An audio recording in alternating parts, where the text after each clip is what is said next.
Достар, қалайсыңдар? Бүгін мен Алып Ертонға деген жырмен байланысты өзімнің сұрақ жауап деген блогымды жалғастырамын. Және бүгінгі талданатын сұрағымыз осындай болады. Алып Ертонға деген кім? То есть спрашивается, кто такой Алып Ертонға?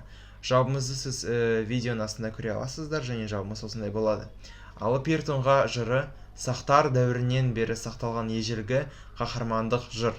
Оның ең басты кейіпкері Алып Ертонға.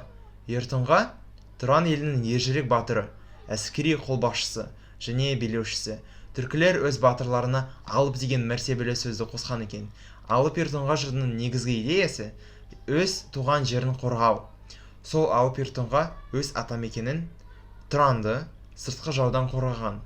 Сол заманда Тұран елінен жауға қарсы Ертонға шыққаннан кейін жау жеңіліп, Ертонға тақау отырады да халық оған алып деген сөзді жалғанған екен. Енді барын аударайын. Эпос Алып Ертонға является героическим эпосом, сохранившимся со времен саков. Самый главный герой этого эпоса сам Ертонға. Он являлся отважным воином, полководцем, а потом и правителем своей родины, страны Туран.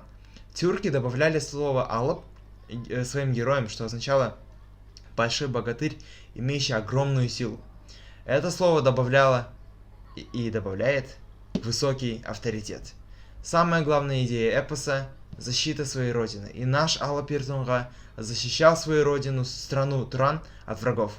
В те времена от страны Туран против врагов вышел как раз таки Алып Ертонға. И после этого враг проиграл. И в конце концов Ертонға зашел на трон и стал правителем. А народ назвал его Алып Ертонға.